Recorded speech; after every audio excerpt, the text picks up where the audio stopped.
Hey, Melissa Hostetler here with Go-180 Fitness. Bringing a couple things that you can do from the mat if you need to have a very stable back. Perhaps you're recovering from a abdominal surgery, pelvic floor surgery, have issues with your back, you need the stability of the ground and not the instability of standing or being on your legs, but you want to be able to work your glutes.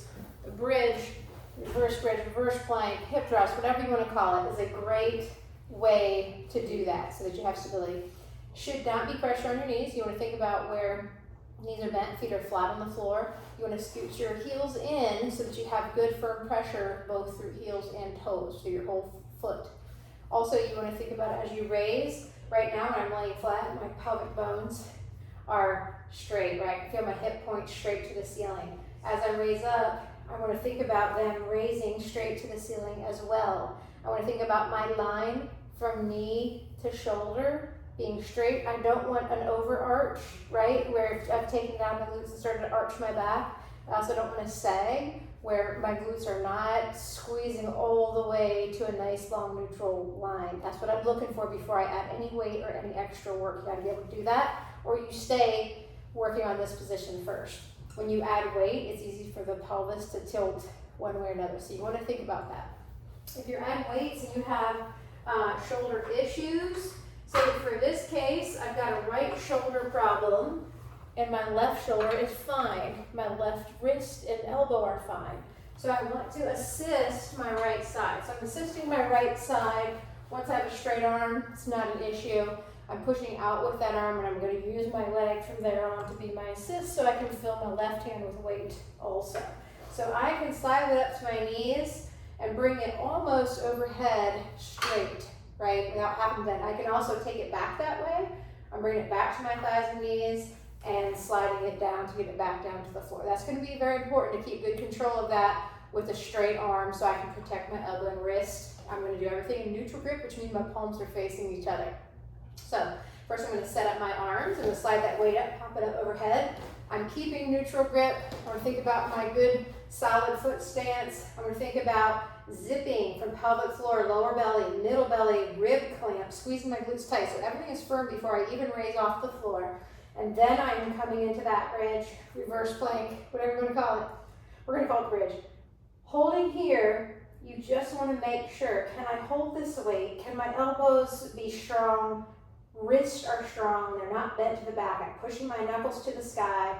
I want to think about my shoulder blades behind me, squeezing back into the mat. I want to think about both glutes squeezing tight. One isn't doing more than the other, both glutes squeezing tight. Continue that idea of drawing up through the pelvic floor, abs. Ribs are squeezing down, glutes are squeezing up. They're like a sandwich, squeezing together. I'm pressing through my heels, pressing through my feet. My thighs are working, hold in this position. This all by itself is work.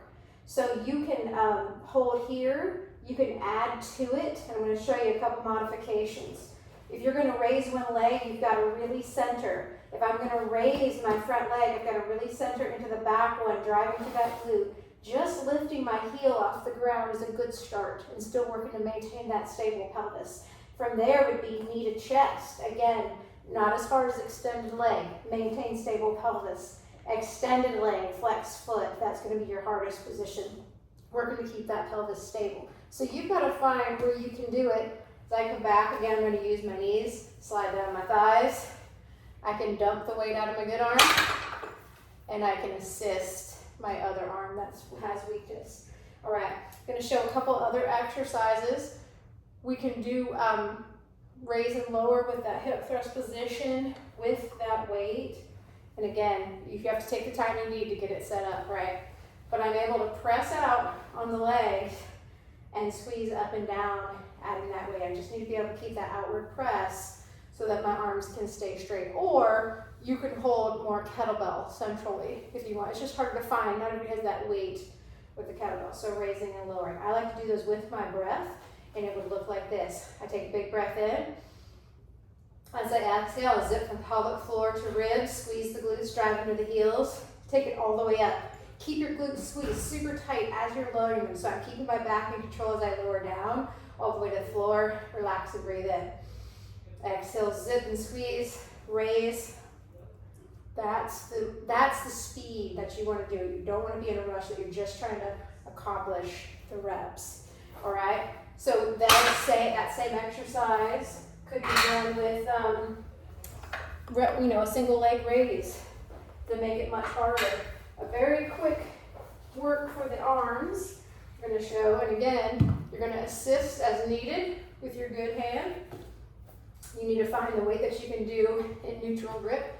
I'm going to show you these exercises. All of them, though, you could do with your wrist, right? You could be lifted and the whole time just to add to it. But let's just start flat back so I can really keep control. Rib clamp, abs, pelvic floor, everything is engaged. I'm pressing into my feet still because I want that engagement. We're going to do a superset 3 exercises that target the triceps a little bit more. And you want to think about keeping your shoulders tucked behind and under you. My rib clamp is super important as I start to go overhead. So I'm finding that space and I want to go slowly. I'm extending, I'm keeping my shoulders tucked tight behind me. And I am working hard to not let my back arch at all. As I return, I'm returning slowly, especially to that tough spot. You want to utilize that. When you have to use the floor, you need to utilize speed. Going slower is going to give you more challenge. It's going to be important. So you are doing your exhale as you're doing that working part. You need to slow it down. So my exhale helps me tighten. That is your pullovers. Next from there, we do skull crushers. Pullovers usually are the hardest. We're going to do those first while our arms are freshest. Skull crushers, elbows stay pointed to the sky. So my arms are up right now. My elbows are going to stay pointed to the sky. And those weights are going to the top of my hair. And I'm going to hover that for just a second and then squeeze back. Again, don't lose mindfulness of pressing through your feet. Squeezing your glutes, squeezing your abs, clamping your abs. This is not just arms. This is your whole self doing this work. This is a great exercise. You'll do a set of 8 to 10 of those. And then the third one is just a narrow grip. So I already have a neutral grip, my palms facing each other. And this time my elbows are coming down right beside me.